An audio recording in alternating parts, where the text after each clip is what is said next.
नमस्कार दोस्तों, आपका हार्दिक स्वागत है बिब्लियोफाइल के डिजिटल प्लेटफॉर्म पर। मैं दिनकर राणा हमेशा की तरह आपका स्वागत करता हूं। फिर से एक नया वीडियो सोल्यूशन लेकर आया हूं। आइए पहला क्वेश्चन देखते हैं। Which among the following protein is responsible for maintenance of osmotic pressure? देखो ये जो टाइप दे रखे हैं बच्चों, सारे के सारे प्रोटीन के टाइप दे रखे हैं और हमसे पूछा जा रहा है कि ऑस्मोटिक जो प्रेशर होता है उसको मेंटेनेंस करने के लिए कौन सा प्रोटीन रिस्पॉन्सिबल होता है। तो उसके लिए होता है एल्बुमिन। कौन सा होता है बच्चों? एल्बुमिन होता है। ये बात आप लोग यहाँ से ध्यान रखना। एल्बुमिन जो बनता है वो लीवर यानी कि यकृत में बनता है। कहाँ पे बनता है बच्चों? यकृत में बनता है। ये बात आप लोग यहाँ से ध्यान में रखिएगा। कहाँ पे बनता है ये? यकृत में बनता है और खून में पाया जाता है। कहाँ पर बनता है ये? लीवर में बनता है। कहाँ पाया जाता है बच्चों? ये खून में पाया जाता है। कहाँ पे पाया जाता है? खून में पाया जाता है। ये बात आप लोग यहाँ से ध्यान रखना। एक आपको याद रखना, गामा ग्लोबिन, ठीक है, ये इम्यून सिस्टम से रिलेटेड होता है। ये किससे रिलेटेड होता है बच्चों? इम्यून सिस्टम से। इम्यून सिस्टम से क्या होता है? रिलेट करता है, ठीक है। WBC में अवेलेबल होता है। ये बात आप लोग यहाँ से ध्यान रखना। अगर इसकी कमी या ये प्रॉब्लम करता है तो आपका जो इम्यून सिस्टम है वो वीक होने लग जाता है। क्या होने लग जाता है? कमजोर होने लग जाता है। ये बात आप लोग यहाँ से ध्यान में रखिएगा। क्लियर हुआ? तो आंसर तो हमारा हो जाएगा यहाँ से डी, ठीक है। चलिए नेक्स्ट क्वेश्चन पे चलते हैं। प्रधानमंत्री कार्यालय के बारे में निम्नलिखित में से कौन सा कथन गलत है? प्रधानमंत्री कार्यालय जो है बच्चों वो कहाँ पर है? प्रधानमंत्री कार्यालय है दिल्ली में, रायसीन की पहाड़ी पर है, रायसीन हिल्स पर है, ठीक है ना। कहाँ पे है? न्यू दिल्ली में है। ये बात आप लोग यहाँ से ध्यान रखना, ठीक है। पीएम कार्यालय होता है। पीएम कार्यालय, इसमें ये पूछा गया है कि इसका कौन सा कार्य नहीं है, या इसमें कथन कौन सा गलत है। यह एक वैधानिक निकाय नहीं है, ये कॉन्स्टिट्यूशन नहीं है। ये बात ध्यान रखना। पहले इसको प्राइम मिनिस्टर सेक्रेटरिएट बोला जाता था, अब प्राइम मिनिस्टर ऑफिस बोला जाता है, PMO कार्यालय बोला जाता है, ठीक है। यह प्रधानमंत्री का कार्यालय एजेंसी है, बिल्कुल सही है। ये क्या है? प्रधानमंत्री की एक कार्यालय एजेंसी होती है। प्रधानमंत्री की कार्यालय एजेंसी होती है। कार्यालय एजेंसी होते हैं। इसमें NSA बैठते हैं, एजेंसी होती है। इसमें जो बैठता कौन है? NSA आते हैं, नेशनल सिक्योरिटी एडवाइजर बैठते हैं, ठीक है ना। इसे एक विभाग का दर्जा दिया गया, बिल्कुल सही बात है। और इसके अधीन कोई संलग्न और अधीनस्थ कार्यालय नहीं है, ये भी सही है। तो 3 कथन सही हैं और एक कौन सा कथन गलत है? ए, ठीक है। जैसे भारत के प्रधानमंत्री वर्तमान में नरेंद्र मोदी हैं, नरेंद्र मोदी हैं, ठीक है। नरेंद्र मोदी के ऑफिस है ये, एक तरीका आप ऐसे कह सकते हो। जो चीफ सेक्रेटरी होता है उसका हेड का होता है, चीफ सेक्रेटरी होता है यहाँ पर एक PMO का, और वो इसे हैंडल कर रहा होता है। उसमें सारी जो घटना घटित होती है उसी के अंडर में हो रही होती है। PMO याद ध्यान रखिएगा, दिल्ली में ये स्थित है। बात समझ में आई कि नहीं आई? चलिए नेक्स्ट क्वेश्चन पे चलते हैं। विक्रमशिला गंगटिक डॉल्फिन अभ्यारण्य भारत का एकमात्र डॉल्फिन अभ्यारण्य भारत के निम्नलिखित किस राज्य में है? तो एकमात्र है, और ये ध्यान रखना फ्रेश वाटर में ही मिलता है। ये जो डॉल्फिन विक्रमशिला है, विक्रमशिला कहाँ पे है? यानी कि बिहार के अंदर है। और दूसरी बात याद रखना, ये फ्रेश वाटर में ही होता है बच्चों। कैसे वाटर में होता है? एकदम फ्रेश वाटर में होता है। ये बात आप लोग यहाँ से ध्यान रखना। तो कहाँ पे स्थित है? ये बिहार में स्थित है। बिहार की जो राजधानी है वो क्या है बच्चों? पटना है। और बिहार में अभी चुनाव हुए, वहाँ के जो CM जो चुने गए हैं वो कौन चुने गए? नीतीश कुमार जी चुने गए। लास्ट टाइम भी वही थे, नीतीश कुमार। और नीतीश कुमार ने कितनी बार शपथ ली है? ओथ जो ग्रहण किया वो 10th टाइम किए बच्चों। 10वीं बार उन्होंने क्या किया है? ओथ लिए, यानी कि शपथ ग्रहण किए। उत्तर प्रदेश की जो राजधानी वो लखनऊ है, जिसे हम क्या बोलते हैं? नवाबों की राजधानी बोलते हैं, सिटी ऑफ नवाब, यानी कि सिटी ऑफ नवाब, यानी कि नवाबों की राजधानी बोलते हैं। दूसरा, किस नदी के किनारे है ये? लखनऊ। तो ये किस नदी के किनारे है? ये भी इंपॉर्टेंट है। ये गोमती नदी के किनारे है, ठीक है, उत्तर प्रदेश। दूसरी बात है कि यहाँ के CM साहब कौन है? CM का नाम है योगी आदित्यनाथ।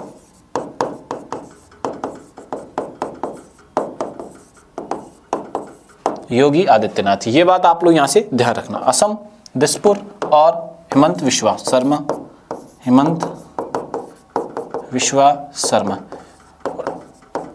ठीक है। एक बात ध्यान रखना, यहाँ के जो गवर्नर हैं वो देवव्रत आचार्य हैं, ठीक है। पश्चिम बंगाल वेस्ट बंगाल है, और इसकी CM कौन है? ममता बनर्जी। कौन है बच्चों?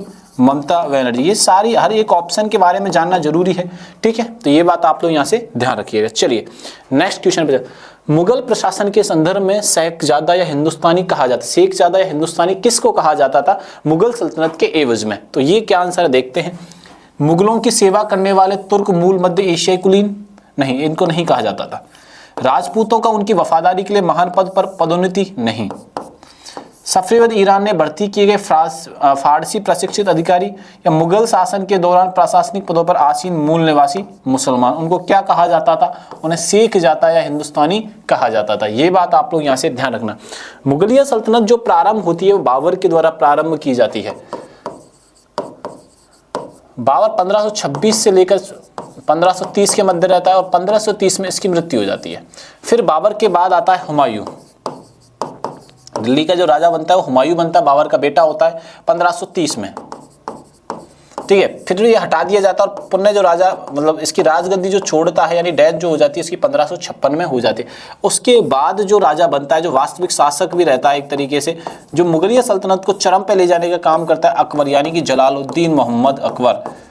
जलालुद्दीन मोहम्मद अकबर ये व्यक्ति होता है, ठीक है। अकबर का जो जन्म होता है वो 15 अक्टूबर 1542 में होता है। ये बात आप लोग यहाँ से ध्यान रखना।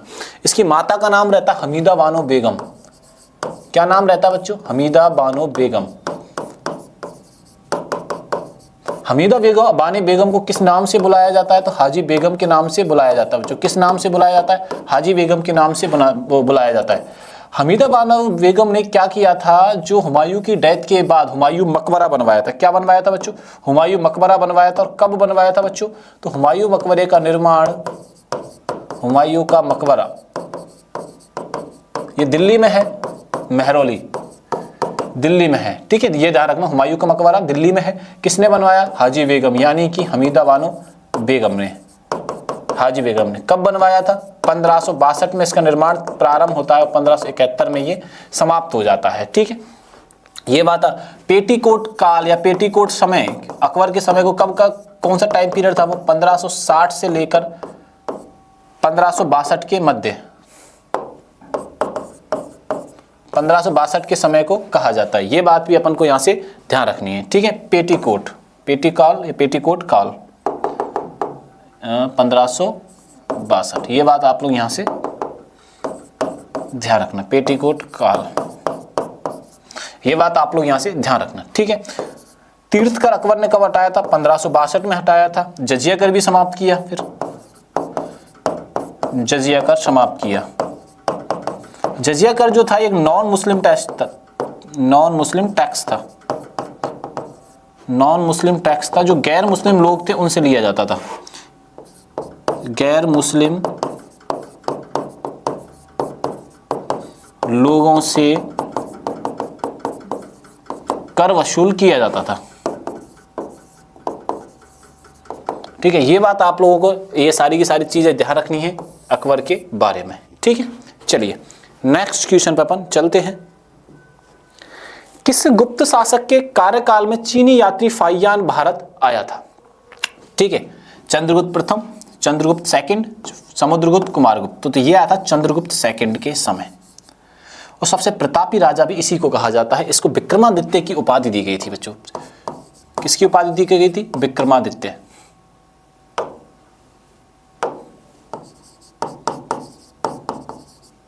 विक्रमादित्य की उपाधि किसको दी गई? चंद्रगुप्त सेकंड को दी गई। दूसरी बात, इसके 9 जम्स थे, यानी कि इनके क्या थे भैया? 9 नवरत्न थे।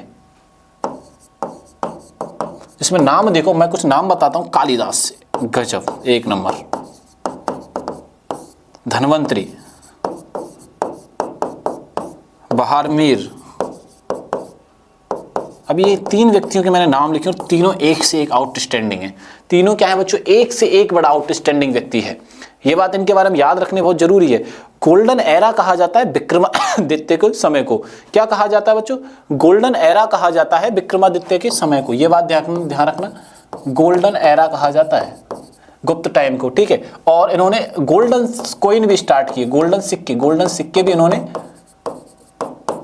प्रारंभ किए थे। ये बात आप लोग यहाँ से ध्यान रखना। तो चंद्रगुप्त ये सेकंड की कहानी है, ये गोल्डन एज टाइम कहा जाता है चंद्रगुप्त सेकंड के समय को, ठीक है। चंद्रगुप्त, देखो एक और चीज मैं आपको गजब की चीज बताता हूँ, चंद्रगुप्त इसका वास्तविक है शासक है। चंद्रगुप्त जो प्रथम है ना,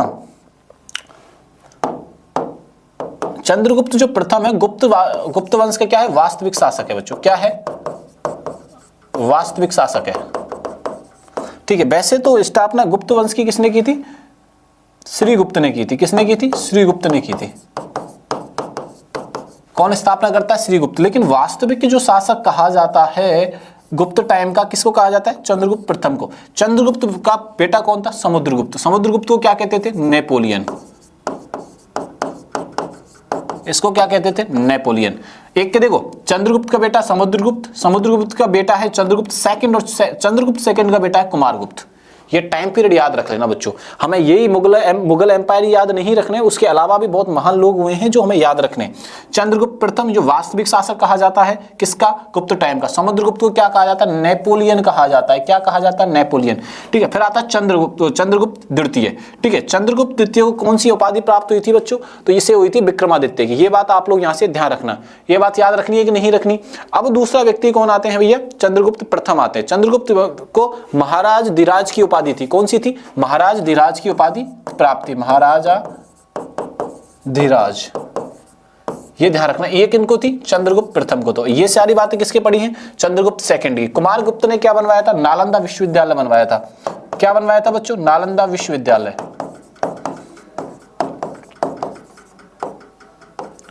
विश्वविद्यालय, नालंदा विश्वविद्यालय में आग किसने लगाई, बख्तियार खिलजी ने आग लगाई थी बच्चों। किसने जलाया था, ये बख्तियार खिलजी ने इसको जलाया था। ये बात आप लोग यहाँ से ध्यान रखना। नालंदा विश्वविद्यालय की स्थापना गुप्त वंश के कुमारगुप्त ने की थी। चारों के चारों एक से एक इंपॉर्टेंट है। आप याद कैसे रखोगे, चंद्रगुप्त मौर्य प्रथम, चंद्रगुप्त मौर्य नहीं, चंद्रगुप्त फर्स्ट, इनका बेटा समुद्रगुप्त। क्या याद रखोगे, समुद्रगुप्त। फिर कौन आता है, चंद्रगुप्त सेकंड। फिर कौन आता है, चंद्रगुप्त सेकंड। फिर कौन आता है बच्चों, कुमारगुप्त। फिर कौन आता है, कुमारगुप्त। ये सारी चीजें हमें एक के एक बारे में याद रखनी है। इन्हें महाराज धीराज कहा जाता है, महाराजा धीराज कहा जाता है, ठीक है। इसको नेपोलियन कहा जाता है, इसको विक्रमादित्य कहा जाता है, इनको साहब को विक्रमादित्य। ये सारी चीजें लिखी है, मैं दोबारा इसलिए लिख रहा हूँ, स्क्रीनशॉट ले लेना आप। इसने नालंदा विश्वविद्यालय की स्थापना की। आप देखो एक चीज, नालंदा विश्वविद्यालय कितना एरा बड़ा है और कितने इंपॉर्टेंट लोग हैं। ये सारे के सारे इंपॉर्टेंट लोग हैं। चलिए, चंद्रगुप्त सेकंड आंसर है हमारा, किसके बाद यात्रा ये आ जाएगा। चलो नेक्स्ट क्वेश्चन चलते हैं। मोती मुख्यतः निम्नलिखित में किससे बना होता है, तो कैल्शियम कार्बोनेट का बना होता है। किसका बना होता है बच्चों, कैल्शियम कार्बोनेट का ये बना होता है। ये बात आप लोग यहाँ से ध्यान रखना। क्या याद रखना है, कैल्शियम कार्बोनेट ये आप यहाँ से याद रखना है। चलिए नेक्स्ट क्वेश्चन पे चलते हैं। नेक्स्ट क्वेश्चन जो आया बड़ा गजब का क्वेश्चन है बच्चों, क्या है देखते हैं। वैसे तो सारे ही हैं, वैसे ये और बढ़िया क्वेश्चन है। हमने गेटवे ऑफ इंडिया पढ़े हैं, अब आया टाइगर गेटवे ऑफ इंडिया। निम्नलिखित में से किस शहर को टाइगर गेटवे इंडिया घोषित किया गया, तो वो नागपुर को किया गया, क्योंकि यहाँ टाइगर्स रिजर्व ज्यादा है। क्या है, यहाँ टाइगर रिजर्व ज्यादा है।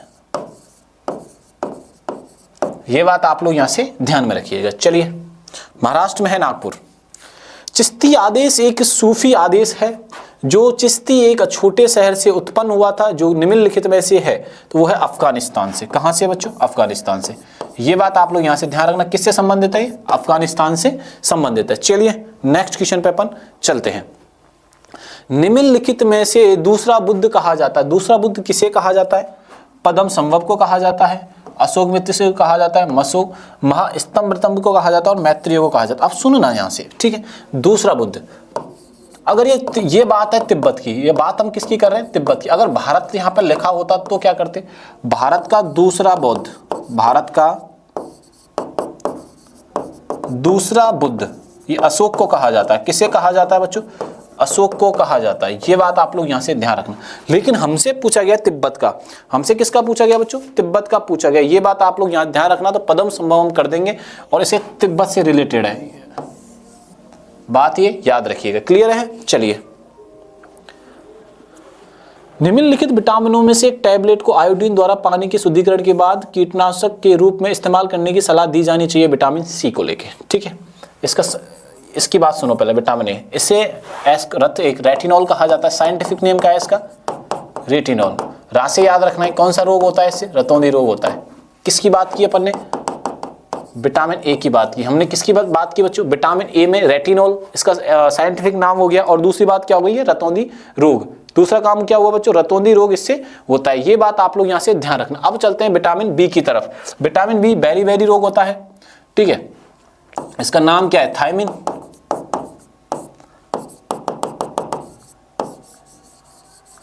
थायमिन, रतौंधी, बेरी रोग। कौन सा रोग होता है बच्चों? बेरी रोग होता है। ये बात आप लोग यहां से ध्यान रखना। ये भी हो चुका है। विटामिन सी, स्कर्वी रोग होता है। विटामिन सी से कौन सा रोग होता है बच्चों? सी, स्कर्वी रोग होता है। एस्कॉर्बिक याद रख लेना। ये क्या याद रखना है आपको? यहां से स्कर्वी याद रखना है। और डी से कौन सा होता है? रिकेट्स होता है। कैल्सीफेरोल नाम होता है, इससे बच्चों की हड्डियां कमजोर हो जाती हैं। और ध्यान रखने वाली बात है रिकेट्स। विटामिन ए की कमी से मेरे साथ बोलिए रतौंधी रोग होता है। विटामिन बी की से बेरी होता है। सी से स्कर्वी होता है। और डी की कमी से क्या होता है? रिकेट्स होता है। ये बात आप लोग यहां से ध्यान रखिएगा। चलिए नेक्स्ट क्वेश्चन पर चलते हैं। भारत के चुनाव आयोग का निम्नलिखित चुनावों से संबंधित नहीं है। भारत की जो इलेक्शन कमीशन है उसका किससे संबंधित नहीं है? पहली बात मैं आपको बता दूं, ये कॉन्स्टिट्यूशन बॉडी होती है चुनाव आयोग है। और वो किस किस का चुनाव नहीं कराता है? तो वो राज्य में पंचायत और नगर पालिकाओं का चुनाव इलेक्शन कमीशन के अंडर में नहीं होता है। ये बात आप लोग यहां से ध्यान रखना इलेक्शन कमीशन के बारे में, ठीक है। याद रख लोगे क्या? चलो देखते हैं कितने याद रखते हो आप, ठीक है। अब इसकी जो स्थापना होती है, यानी कि चुनाव आयोग ये कॉन्स्टिट्यूशन बॉडी है और इसकी स्थापना कब होती है बच्चों? वो ध्यान रखना है। चुनाव आयोग की स्थापना 25 जनवरी 1950 को हुई थी। चुनाव आयोग की स्थापना 26 जनवरी 1950, ठीक है। सॉरी 26 जनवरी नहीं, 25 जनवरी, 25 जनवरी लिखिए इसको, 25 जनवरी 1950 को, ठीक है। और 25 जनवरी को वोटिंग डे मनाया जाता है इंडिया में। 25 जनवरी को ही क्या मनाया जाता है? वोटिंग डे मनाया जाता है इंडिया के अंदर। ये बात आप लोग यहां से ध्यान रखना। पहले चुनाव आयोग की स्थापना हुई। चुनाव आयोग के जो अध्यक्ष हैं वो हैं ज्ञानेश कुमार। अध्यक्ष कौन है? ज्ञानेश कुमार, ठीक है। अब ज्ञानेश कुमार अध्यक्ष है। दूसरी बात यहां से ये याद रखना है, ज्ञानेश कुमार का कार्यकाल या तो 6 वर्ष होगा या क्या होगा 65 वर्ष जो अर्लियर होगा। इनमें से जो भी पहले हो जाएगा ये ज्ञानेश कुमार जी रहेंगे। ये एक संवैधानिक बॉडी है। ये कैसी बॉडी है बच्चों? कॉन्स्टिट्यूशनल, यानी कि संवैधानिक बॉडी है। संवैधानिक बॉडी है। ये बात आप लोग यहां से ध्यान रखिएगा। चलिए अब नेक्स्ट क्वेश्चन पे चलिए, नेक्स्ट क्वेश्चन करते हैं। निम्नलिखित में से कौन सी नदी विभ्रंश घाटी से होकर बहती है? नर्मदा। मेन आंसर इसका क्या कर देंगे हम लोग? नर्मदा कर देंगे। चलिए, निम्नलिखित में से फ्लायोटिक्स का सही अर्थ होता है। फैलोटैक्सी जो होता है उसका हमसे सही अर्थ पूछा जा रहा है। भैया हमें ये बताइए आप कि फैलोटिक्स का सही अर्थ क्या होता है। चलिए इसका आंसर जानने का प्रयास करते हैं। क्या होता है एक एक करके पढ़ेंगे। पत्तियों की संरचना में के अनुसार पौधों का वर्गीकरण। पत्तियों के अनुसार नहीं, तने या शाखा में पत्तियों की व्यवस्था का ढंग, ये होता भी है, ठीक है। दूसरा देखते हैं, शाखाओं से पत्तियों गिरने का ढंग, एंजियोस्पर्म में पत्तियों की शारीरिक रचना। तो हमारा आंसर क्या हो जाएगा बच्चों? यहाँ पे बी आंसर हम कर देंगे। इसमें फैलोटिक्सी का मतलब होता है तने या शाखा में पत्तियों की व्यवस्था का ढंग। ये बात आप लोग यहाँ से ध्यान रखिएगा। चलिए आगे चलते हैं, आगे बढ़ने का प्रयास करते हैं। आरबीआई ने रेपो, रिवर्स रेपो 10 आधार अंकों से संशोधन किया है। तो निम्नलिखित में से एक है 0.10। इसका मतलब क्या है बच्चों? 0.10। ये बात आप लोग ध्यान रखना। रेपो रेट और रिवर्स रेपो रेट ये आपको कमेंट बॉक्स में बतानी है। मैं कई बार इनको डिस्कस आपसे कर चुका हूं। रिवर्स रेपो रेट और रेपो रेट, ये बात आप लोग यहां से ध्यान रखिएगा। चलिए नेक्स्ट क्वेश्चन को करते हैं। किस विरोध में महात्मा गांधी ने सितंबर 1932 से आमरण अनशन प्रारंभ की थी? किस विरोध के बाद आमरण अनशन गांधी जी प्रारंभ करते हैं? तो ये मैकडॉनल्ड कैमनल अवार्ड के बाद करते हैं। ये बात आप लोग यहां से ध्यान रखिएगा, ठीक है। इसमें क्या किया जा रहा था वो भी अपन जानने का प्रयास करते हैं। इसका आंसर पहले नोट करो आप लोग, सी आंसर हो गया। अब गांधी जी के बारे में हम जानने का प्रयास करते हैं और बहुत सारी चीजें मैं आपको गांधी जी के बारे में बताने वाला हूं। गांधी जी का जो जन्म होता है 1869 को कहां होता है बच्चों? पोरबंदर गुजरात में होता है।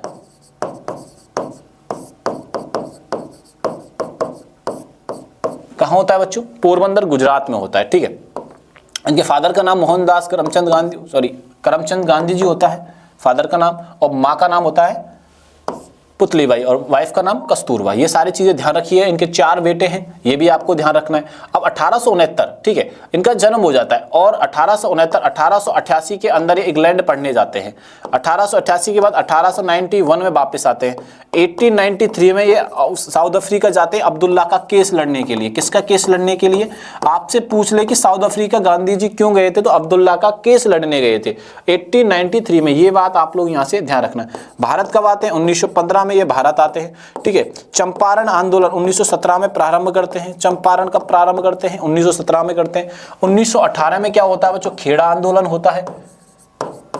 खेड़ा आंदोलन होता है। और 1918 में एक और होता है अहमदाबाद मील।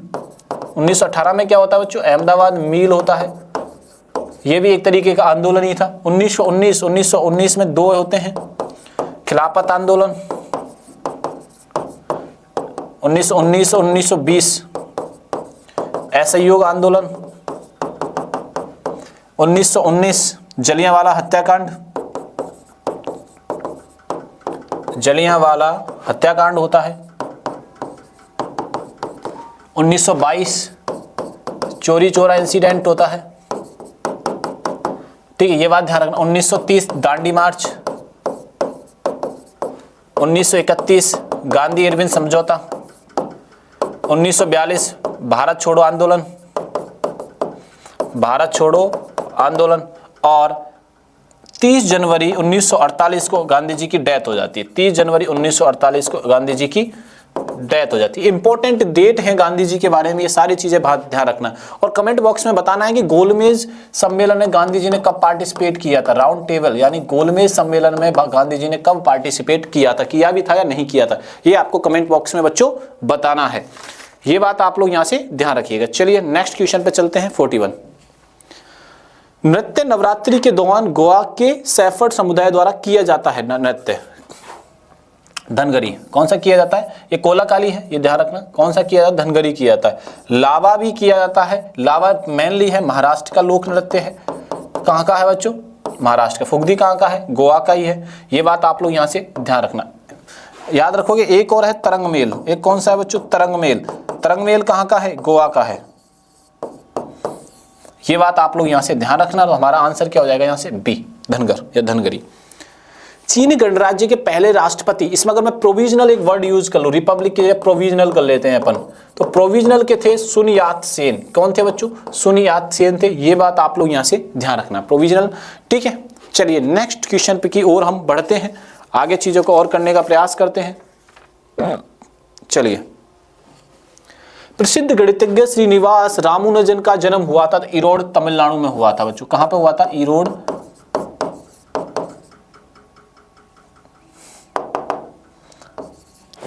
ईरोड तमिलनाडु में हुआ था। ये बात आप लोग यहां से ध्यान रखना। चलिए, कम्मन ने निम्नलिखित में से किस भाषा में रामायण लिखी थी? तो ये लिखी थी तमिल भाषा में। इसे रामावतार बोला गया था। रामावतार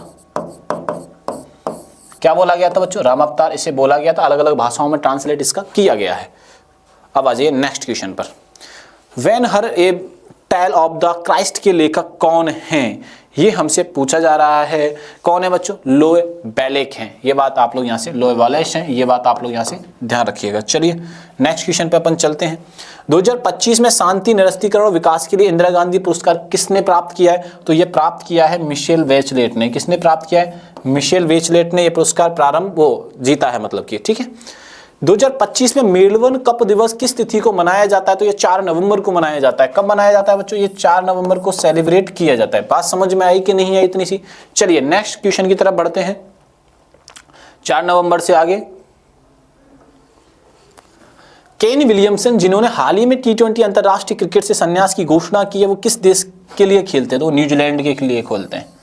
ये बात आप लोग यहां से ध्यान रखिएगा, न्यूजीलैंड के लिए वो खेलते हैं। भारत ने फाइनल में किस टीम को हराकर लगातार दूसरी बार महिला कबड्डी विश्व कप जीता है? चीनी ताइपे। किसको हराया बच्चों? चीनी ताइपे को हराया 2 बार। पिछली बार भी इंडिया विनर था और अभी भी। किस द्वीप ने राष्ट्र ने पीढ़ीगत तंबाकू प्रतिबंध लागू करके वैश्विक इतिहास रचा है, जो 2007 के बाद जन्मे लोगों के लिए तंबाकू के उपयोग को स्थायी रूप से प्रतिबंधित करता है? तो ये मालदीव ने किया बच्चों। किस देश ने किया है? मालदीव ने किया है। ऐसे करके हमने 25 क्वेश्चंस का सॉल्यूशन किया बच्चों। वीडियो अच्छा लगे तो दोस्तों को ज्यादा से ज्यादा शेयर करिएगा और सब्सक्राइब करना तो बिल्कुल भी नहीं भूलना है। तब तक के लिए थैंक यू, धन्यवाद।